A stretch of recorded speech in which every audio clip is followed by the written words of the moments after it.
Sometimes you will have to turn down business if you're not the right person for them. But guess what? People remember that. So when they think about referring someone else to you, they'll know you're going to be honest and you're going to look out for that best interest, whether it benefits you or not.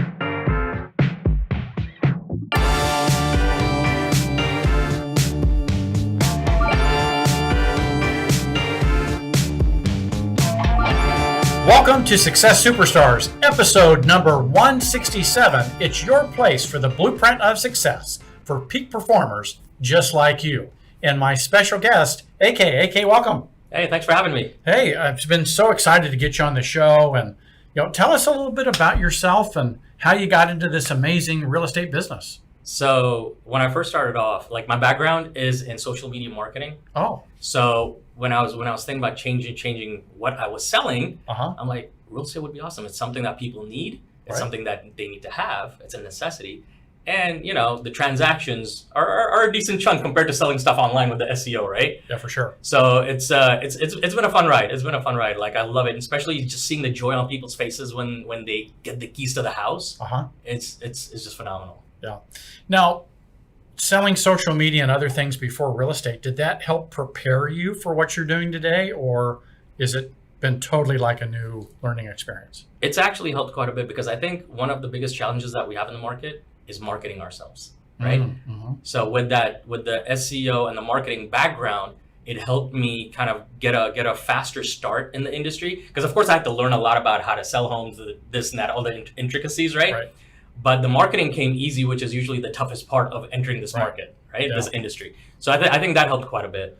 Well, so I talk to so many people that they think they can just market themselves, but not do the work.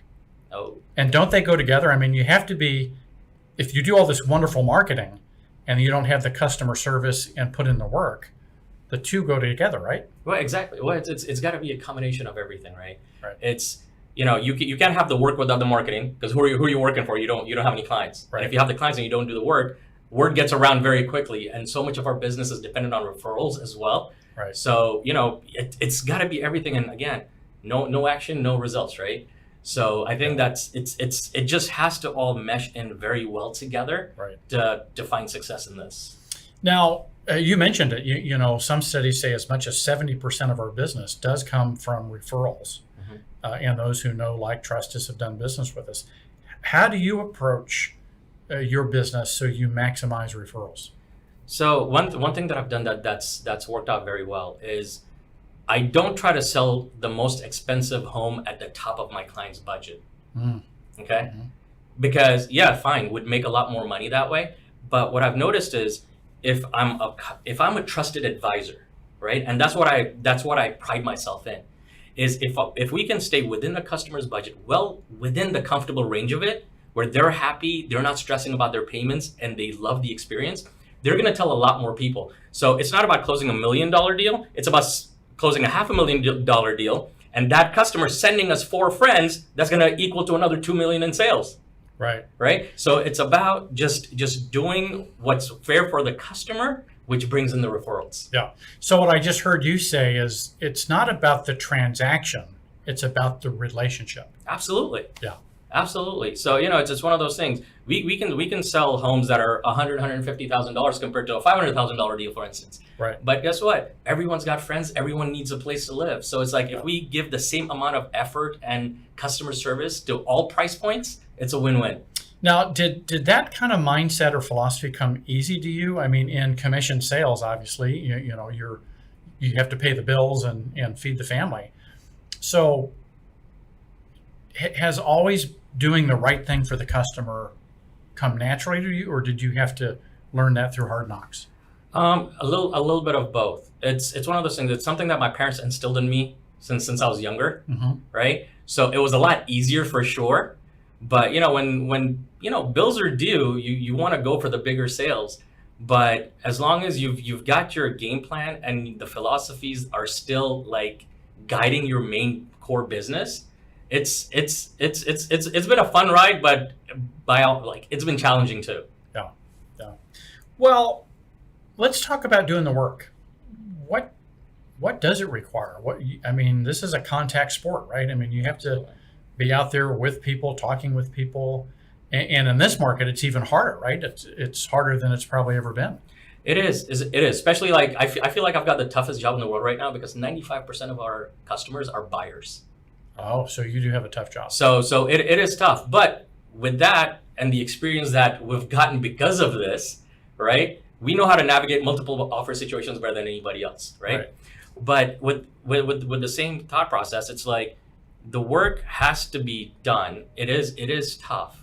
But at the end of the day, again, it's all about what is right for that particular client, because not everyone's situation is going to be the same. Right.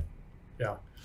Now, one of the things you and I were talking about before the show started was how important consistency is. Mm-hmm. Whether it's consistency in your marketing, consistency in your prospecting, consistency in your communications with the client so they're fully aware of what's happening. How have you built consistency into your business? So one of the things that I value quite a bit is all my video content that I put up. Mm-hmm. That's my main source of marketing is my YouTube channel and the videos that I put out. Right. And when I first started, no results, but I kept at it. I kept at it. And 8 months down the road, 10 months down the road, the leads started coming in. People started reaching out. So it was that consistency. And even right now, even though, we feel blessed because we've got a decent amount of pipeline in business, I do not take my foot off the gas on the video production. Right. Because we don't want to be forgotten. Right. Yeah. And I kind of look at it in like the Coca-Cola philosophy. Everyone knows who Coke is.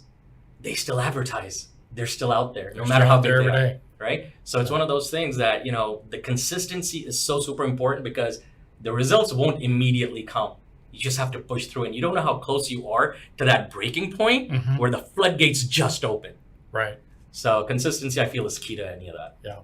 Well, tell us a little bit about your specialty, where you market, where you serve consumers the most.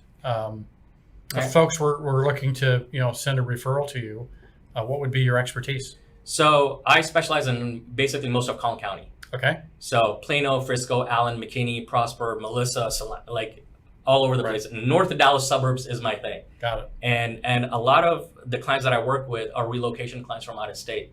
So majority of our business is people relocating into North Texas from out of state that are looking for homes in Collin County. And how would they get a hold of you? Best phone number, best website? So website, theakrealtygroup.com, JP and Associates. Right. And my phone number for my office line is 972-905-9566. Sometimes I still have to think about it. You got to think about it. Yeah. So I'm sure you'd welcome referrals and inquiries from anywhere. Absolutely. Yeah. All over the place. Yeah. Good. Well, as we wrap up, what would you like to share with the audience? Our audience is primarily real estate and mortgage professionals. All over the country, a few all over the world. We have a few in Europe and Australia and New Zealand. What would you share with them? The main thing I would do is just put in the work. Put in the work, be consistent, and have transparency with your clients. When you're 100% transparent and honest, and you become a trusted advisor, that goes such a long way, because sometimes you will have to turn down business if you're not the right person for them. But guess what? People remember that. So when they think about referring someone else to you, they'll know you're going to be honest and you're going to look out for that best interest, whether it benefits you or not. Right. And I think that's the biggest key takeaway. Yeah. Transparency rules here. Absolutely. Yeah. Absolutely. Well, there we go. Well, thank you for coming out and joining us today and sharing a little bit about your story. Well, thanks for having me. It's been a blast. Yeah, we'll have to have you back. Oh, awesome. Would love to. All right. Well, there we go. And until we see you on another episode of Success Superstars, may your choices reflect your hopes and not your fears. Take care.